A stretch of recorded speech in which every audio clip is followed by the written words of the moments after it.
In this video, I'm going to show you how you can install WordPress from the WordPress install files. So first go to wordpress.org and then go to the most recent versions, usually down there. And over here, you want to download the zip file.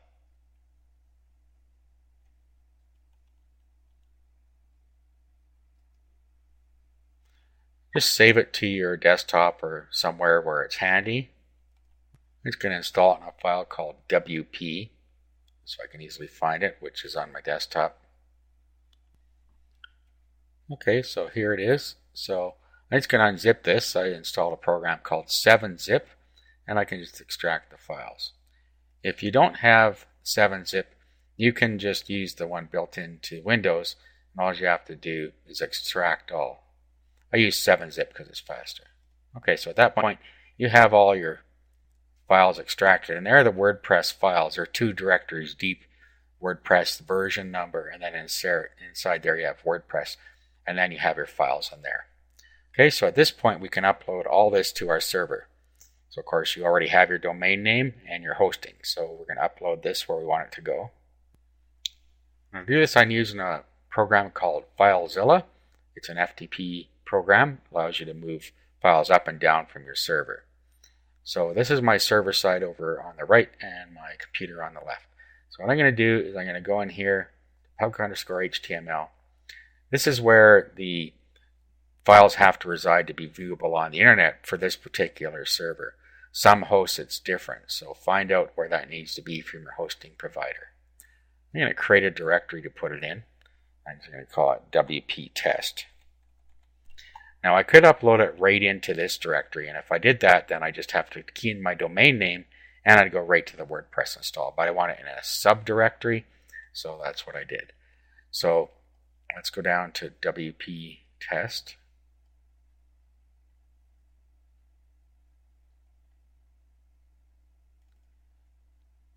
Okay, so now we navigate on this side to where our WordPress files are. There they are. So just select all those. Just a Control-A selects them all. Right click and upload. Okay, so that uploads them to our server for us. We wait for that to finish.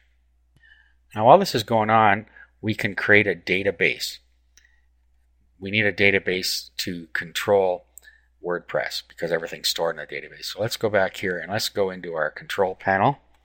I'm showing you on control panel hosting.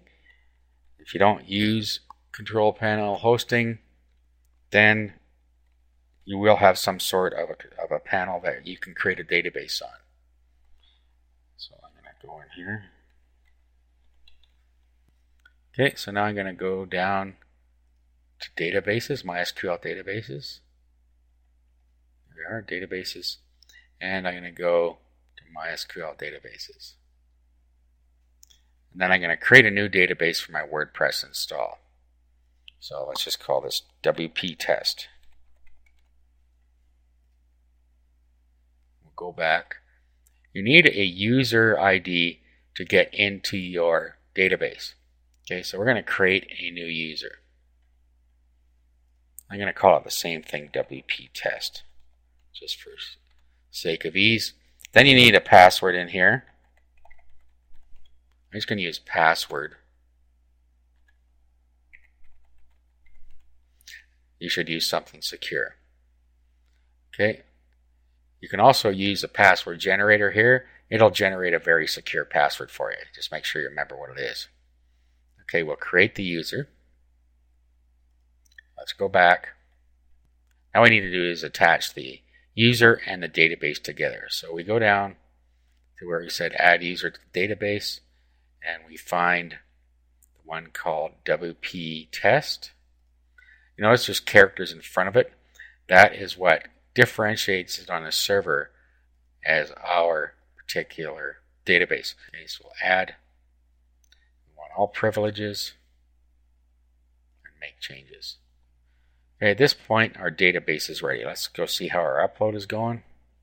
We're almost done here. Okay, so everything's uploaded now. Now to start the install, all we have to do is type in the path to where our WordPress blog is going to be. So your domain name / the folder that it's in, if it's in a folder. Otherwise, it's just your domain name. So I typed in my domain name /wp-test, and this came up telling us there's no config PHP file. It needs to create one. So let it do that. Now you may get an error. Okay, so let's click Let's Go. Now this is where we put our database name in. So back to the control panel. Back to databases again. And let's go to phpMyAdmin this time. And this shows us all of our databases that we have available. Okay, so go down the left side here till we find the one. We have WP test here. Okay, and then our path to our database is right here. So it's _WP test. So you need to make sure you get that whole thing in there. Okay, and then the username you set up. Okay, so in this case it was the same. You need to have the prefix on there as well. The password we chose, which happened to be password. Localhost, this is usually going to be right. To check it, you can go back to your phpMyAdmin, and you'll see here server localhost. So that needs to be the same. And it is. Okay. Table prefix, you can leave that alone unless you're installing multiple instances of WordPress into one database. If you are, you should change this for each subsequent install. Let's click Submit. Okay, now here's the error I was referring to earlier. It's trying to create a configuration file, and it can't do it because our directory isn't writable. So to do that, let's go make the directory writable. Let's go back here, and we need to make WP test writable. So let's go up one level, which is public HTML. Let's go to WP test. Let's right click on this and file attributes, make this 777. Just for a second. Now we'll go back. Let's just hit the back button here and then click Submit again. Now click Run the install, and it will be able to create the config file for us.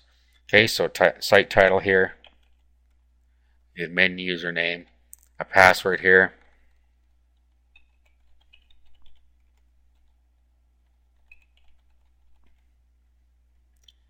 and email address.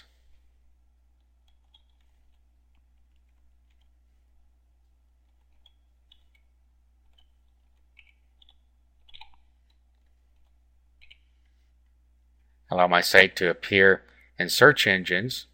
Okay, you're going to want that unless you want this to be a private blog. Install WordPress. And that's it. Click Login. Admin. Your password. And we're into the back end. So at that point, WordPress is all installed. Now at this point, you need to go back to FileZilla, and you need to change these permissions back to where they were. They were 755 before. Put them back that way. That makes your site secure. Now, if you were installing in the public HTML directory, it's the same thing. This is your root directory, so you just key in your domain name and you're on your WordPress blog. What you would do is go back to the / directory, which is right on the outside. Go find public HTML, right click and file attributes. Notice it's 750 this time. Change to 777, proceed like I just showed you, and then come back in here and set it back to 750. So that is how you can install a WordPress blog from the install files.